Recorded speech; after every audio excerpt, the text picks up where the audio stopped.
Hello, it's Scott Bassett of the Understanding Narcissist YouTube channel, and in this episode I'm going to be talking about something I probably should have talked about in an earlier video, but oh well, I forgot, and here goes nothing.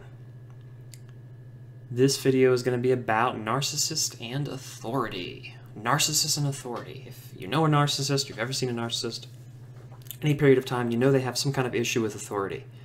Now, building on my last video on narcissists being children and you being their parent, and the child-parent duality, and it all originating from the parent, naturally you would think that would carry over to issues with authority, which they do have. Now, because they're narcissists and they can't be simple, and they're disorder and it's very complicated, there's two polar kind of opposite ends to how they treat authority, which is, one, they appeal to authority, and on the other hand, they defy and despise authority.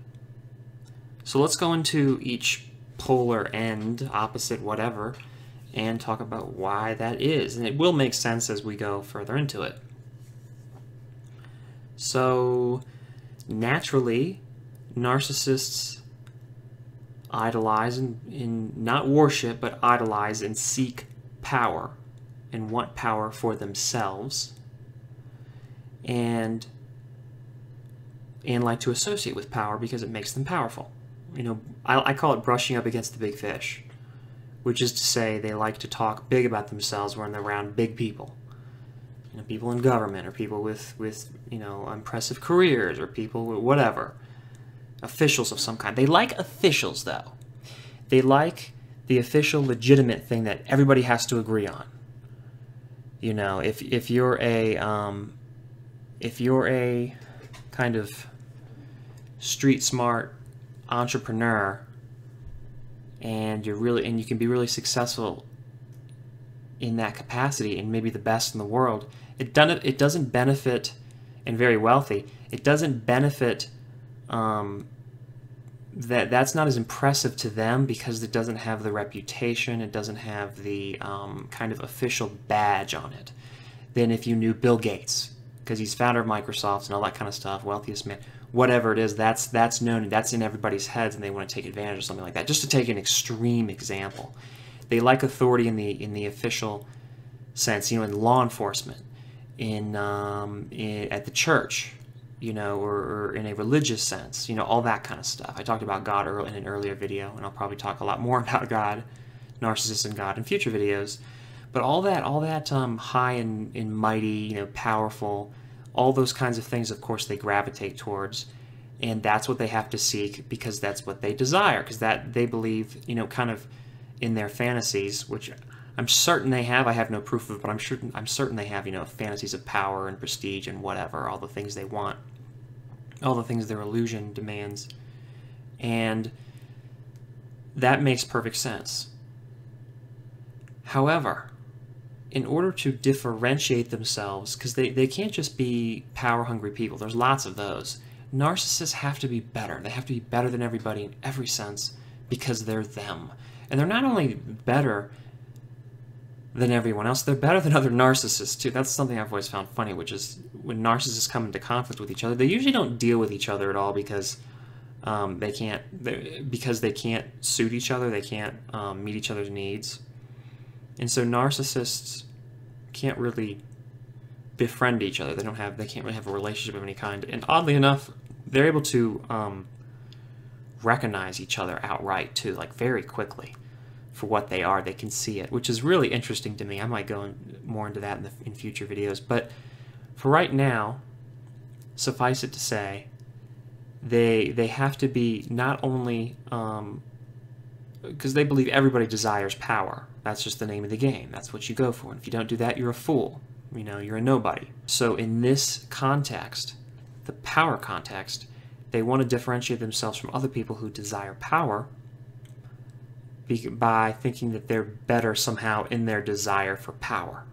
You know, maybe it's nobler. Maybe it's the way they just go about doing it. Maybe they're smarter in how they, whatever it is, it doesn't really matter. But that differentiating themselves is also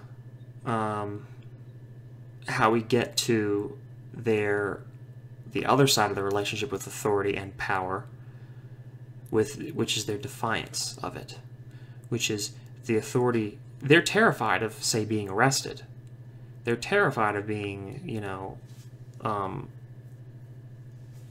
viewed unfavorably in the eyes of churchgoers, or people in their community who are religious or something.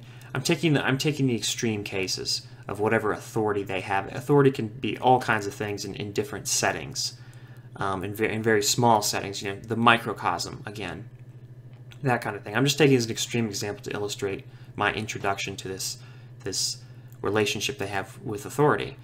But they also, so just like with the parent, they have to be defiant of authority. They have to think they're smarter than authority. They have to think that somehow they're this ragtag, kind of scrappy person who's smarter than all the bigwigs or whatever.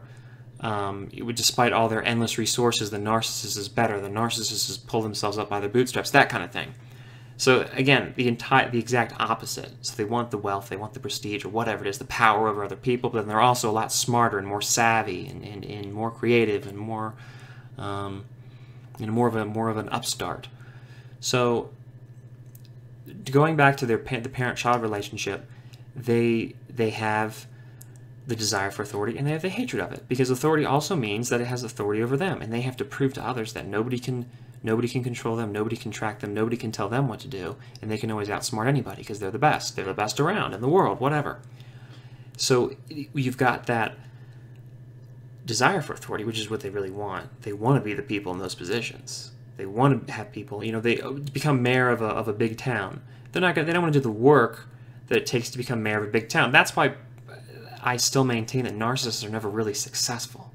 They can be successful in a limited sense, in a more traditional sense, in a sense that everybody is successful. He earns a living for his family, but to them that's a big deal. That makes them big. That's a huge thing, and no people do that, or they do it better. That kind of thing. That differentiating aspect that they tell themselves and they kind of project it too, makes them better than everybody else. So they love that authority. They hate that authority. And it really does, I think, boil down naturally to what I've been saying in this entire video, which is it's the relationship with their parent. They need the parent, they rely on the parent, but they resent the parent because of that. They need that legitimacy. They need to be affirmed by other people because they can't do it themselves. But they also desire it, and so it creates kind of that conflict. So they'll never leave it. They have to be in the environment. If they're going to get, say, being in a church setting, or there's a religious community, or in a hardline, or a hardcore business, and they work in the corporate world or whatever, they're going to immerse their mind in that, and that's going to be how they get their needs, how they meet their needs, whatever the standards are. It's all the same stuff, because they're different institutions, but it's all people. And so in the people, whatever the commonalities we all share, that's enough for them to meet their needs. There's going to be the same dynamic, the same kind of reasoning, because we're all human beings, and within that they're going to find a little nook they can wedge themselves into, ride on other people's backs, take credit for what they do, and look good, and climb the ladder or rise in the world or whatever. But they never get very far, because I do think that in order to get really far, you do have to do something which is extraordinary, or something that's creative or innovative or whatever. And it could be good or bad, but they're just not really able to do that. They didn't really have the potential. I never see it. So they never really get anywhere. They just kind of like to find their little nook where it's small and they can control things and get in it and meet their needs. So I hope I didn't trail off too much in that video. I also hope I got the point across sufficiently. So thank you for watching. Like this video if you like it, of course. Share it with somebody you think might benefit from it. Subscribe to the channel if you haven't already. And thanks for watching. I hope you have a wonderful day. Bye.